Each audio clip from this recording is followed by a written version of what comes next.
नमस्कार।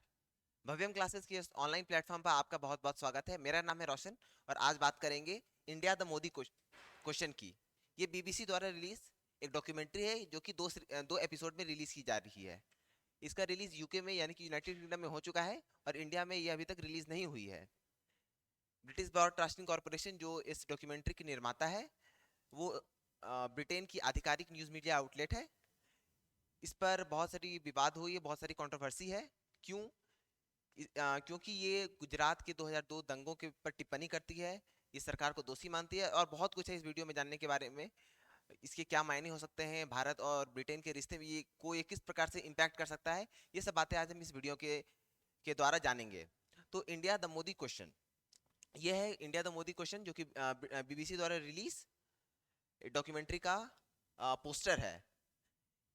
इसमें 2002 गुजरात दंगे और गोधरा कांड के बारे में बात की गई है। तो अगर हम किसी भी डॉक्यूमेंट्री के बारे में बात करते हैं तो ये जरूरी है हम जान लें कि उसकी पृष्ठभूमि क्या है, उसका मूल ढांचा क्या है, वो उसका उत्पत्ति कहाँ से हुआ है। तो सबसे पहले देखते हैं कि इसकी पृष्ठभूमि शुरू होती है 2002 में गोधरा कांड से। गोधरा कांड क्या था? तो गोधरा कांड विश्व हिंदू परिषद द्वारा आयोजित पूर्णाहुति महायज्ञ जो कि 2002 में हुई थी। इस पर कई कार सेवक, कार का अर्थ होता है हाथ और सेवक का मतलब होता है जो सेवा करते हैं। तो कार सेवक जो पूर्णाहुति महायज्ञ से वापस आ रहे थे, वो अहमदाबाद जा रहे थे अपने वापस घर। जब ये महायज्ञ खत्म हुआ तो कार सेवक लोग जो थे वो अहमदाबाद वापस जा रहे थे। गोधरा एक स्टेशन है, वहां पर इनकी ट्रेन रुकती है और कुछ आगे जब जाते हैं तो इनकी चेन पुलिंग होती है।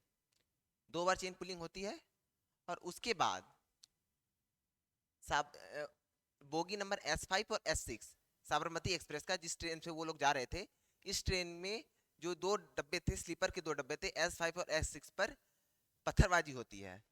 पत्थरबाजी होती है तो जाहिर सी बात है लोगों ने गेट बंद कर दिया। जो ट्रेन का जो बोगी का दरवाजा होता है उसे लोगों ने बंद कर दिया। जब बंद कर दी तो कुछ जो असामाजिक तत्व थे उन्होंने इस पर बोगी को आग लगा दिया, जिसके कारण कम से कम 58 लोगों की हत्या हुई थी। यह आधिकारिक आंकड़ा है, बताते चलूं। और ये इसके तारीख क्या थी? 27 फरवरी 2002, यानी कि आज से लगभग लगभग 21 साल पहले की बात है ये। 27 फरवरी 2002 को गोधरा कांड होता है जिसमें लगभग 58 लोगों की हत्या हो जाती है। आपको बताते चले ये हत्याएं सिर्फ S5 और S6, ये 2 बोगी थी, इन पर ही हुई थी। इसके पीछे के कई कारण कहे जाते हैं, मैं उसमें अभी नहीं जाता हूँ। लेकिन हाँ, ये दो जो डब्बे थे इन पर ही खासकर हमला हुआ था। ऐसा कहा जाता है कि ये प्री प्लान्ड था। कुछ दावा करते हैं कि नहीं, ये एक बहुत रैंडम सी घटना थी और इसमें कुछ प्लान नहीं था। कुछ लोग इसे आतंकी संगठनों से भी लिंक करते हैं। खैर, वो बात की बात है। इसके बाद गुजरात के दंगे भड़क गए और इसमें स- आधिकारिक आंकड़ों के अनुसार, सरकारी आंकड़े जो कहते हैं, हालांकि ये नंबर ये बहुत ज़्यादा होगा, लेकिन सरकारी आंकड़ों के अनुसार 1044 लोग की मृत्यु हुई।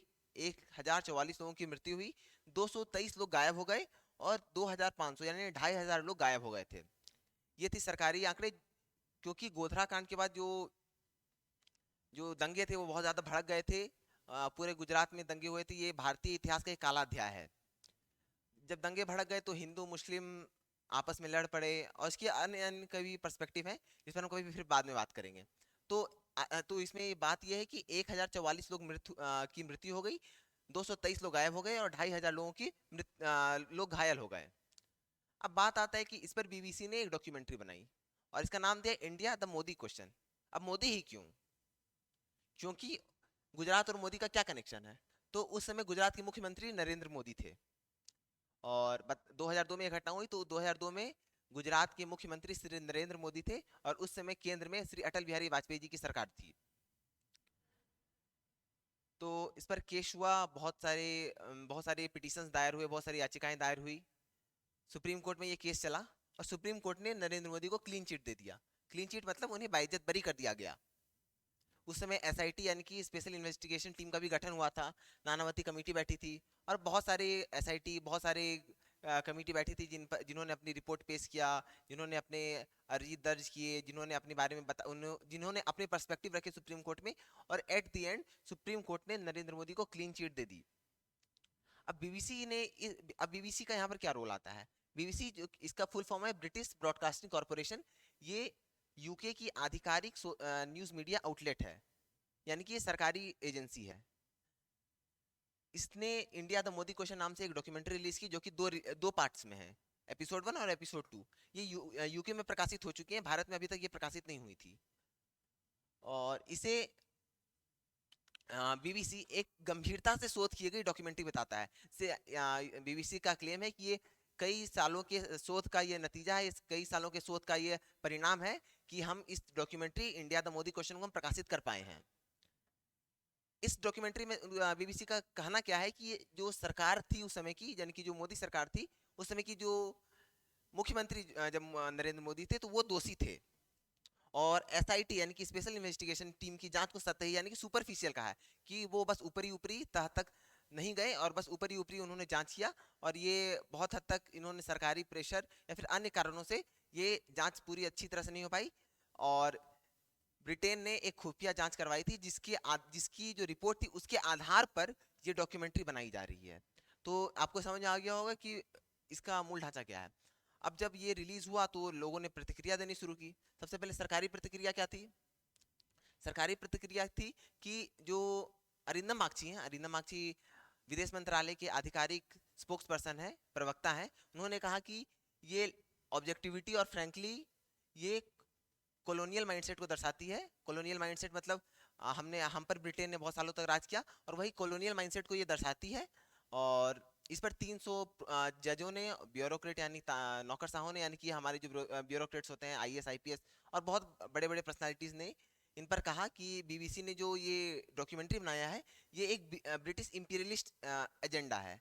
मतलब ये जो गुलामी का एजेंडा ये अभी तक हम पर चला रहे हैं, और ये हिंदू मुस्लिम टेंशन को बढ़ाएंगे, और कुछ नहीं करेंगे, बल्कि हिंदू मुस्लिम जो टेंशन है उनको और प्रवोक करेंगे, उनको और बढ़ाएंगे।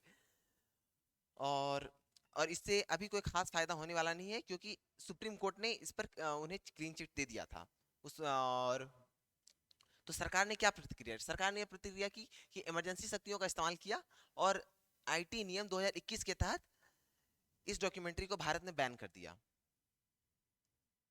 इस डॉक्यूमेंट्री को भारत ने बैन करके अब इसका ब्रॉडकास्ट भारत में नहीं हो सकता है। और उन सभी ट्विटर लिंक्स को भी बैन कर दिया, ट्विटर लिंक्स या ट्विटर ट्वीट्स को भी बैन कर दिया, जो कि इसके लिंक्स दे रहे थे या फिर इन तक पहुंचने का एक रास्ता बता रहे थे इस डॉक्यूमेंट्री तक। तो भारत में अब ये डॉक्यूमेंट्री पूरी तरह से बैन है। तो ये किसके तहत हुआ, कौन से नियम, कौन से कानून के तहत सरकार के पास यह ताकत आई कि वो किसी भी डॉक्यूमेंट्री को बैन कर सकते हैं या फिर किसी भी चीज़ को बैन कर सकते हैं?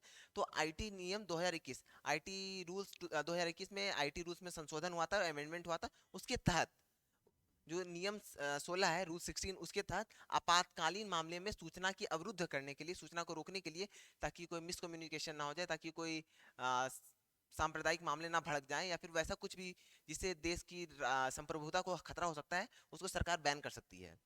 और ये इस मामले में यह नियम कहता है कि यह एक उपाय है जिसकी में कोई भी देरी स्वीकार नहीं है। मतलब अगर सरकार कहती है कि यूट्यूब को या फिर किसी में भी यूट्यूब को, ट्विटर को, या फिर किसी भी इंटरमीडियरी को अगर कहती है कि आपको बैन करना, आपको हटाना होगा, तो उसे देन एंड देयर उसे हटाना होगा, इसमें कोई देरी स्वीकार नहीं है। ये केंद्र सरकार के पास एक पावर है, जिसका उस इमरजेंसी के पावर है, जिसका उन्होंने यूज किया है। इस पर लोगों के अलग अलग विचार हैं कि कुछ लोग कहते हैं कि ये डॉक्यूमेंट्री बिल्कुल सही है, कुछ लोग कहते हैं ये डॉक्यूमेंट्री बिल्कुल गलत है, ये एक बहुत इंपीरियलिस्ट एजेंडा है, ब्रिटेन की चाल है, या फिर कुछ भी कहते हैं लोग कि ये एक तरह से सुपरफिशियल थिंग्स हैं। सरकार का अपना पक्ष है कि सुप्रीम कोर्ट की जो जांच प्रणाली है, उसकी न्यायपालिका, उसका अवहेलना है। अगर कोई अब आप ही बताइए कि सुप्रीम कोर्ट इस देश की सबसे उच्चतम कोर्ट है। सुप्रीम कोर्ट इस देश की देश का सबसे उच्चतम कोर्ट है। अब उसने अगर किसी को क्लीन चिट दे दिया, तो बीबीसी कौन होता है इस मामले में दखल देने वाला? क्या ये भारत की संप्रभुता पर सवाल है? ये सवाल है, ये पक्ष है भारत के आधिकारिक सरकारी तरफ से। और अब जाहिर सी बात है, विपक्ष के अपने मुद्दे हैं, विपक्ष का अपना पॉइंट्स है, वो कह रहे हैं कि ये सही है, बहुत रिसर्च है, वेल रिसर्च है। खैर, वो चलता ही रहेगा। अब हम देखते हैं कि इसके मायने क्या हैं। ये जो डॉक्यूमेंट्री रिलीज हुई है, उसके मायने क्या है? इसके मायने ये है कि अभी ऋषि सुनक अभी यूके के नए प्रधानमंत्री बने हैं, जो कि भारतीय मूल से हैं। ये भारतीय मूल के यूके के पहले प्रधानमंत्री हैं। तो कहा जा रहा है कि हो सकता है इनके सरकार को डिस्टेबलाइज करने के लिए या अस्थिर करने के लिए यह एक प्रोपागेंडा या एक चाल हो सकती है। दूसरी कि भारत और ब्रिटेन में एक फ्री ट्रेड एग्रीमेंट होने वाला है। फ्री ट्रेड एग्रीमेंट यहाँ की दोनों देश इंपोर्ट एक्सपोर्ट ड्यूटी को हटाकर ट्रेड कर सकते हैं। इससे दोनों देशों को फायदा होगा। ये उसे रोकने की या उसे टालने की भी एक चाल हो सकता है, या फिर जब ये बीबीसी की ये डॉक्यूमेंट्री रिलीज हो रही है तो इसमें भी देरी आ सकती है, और इससे ना ही से भारत को बल्कि यूके दोनों देशों को काफी नुकसान हो सकता है। और तीसरा मानना यह है कि भारत और यूके के रिश्ते पर ये जायज सी बात है असर डालेगा। और अब नरेंद्र मोदी भारत के प्रधानमंत्री हैं, तो अगर उन पर वैसा कोई सवाल उठता है, वो भी किसी दूसरे देश की सरकारी मीडिया की तरफ से, तो जायज सी बात है ये दोनों देश के रिश्तों में कुछ ना कुछ असर तो डालेगा ही। तो आज का विश्लेषण यही समाप्त होता है। बहुत बहुत धन्यवाद। आपसे जोड़ते हैं हम अगले वीडियो में।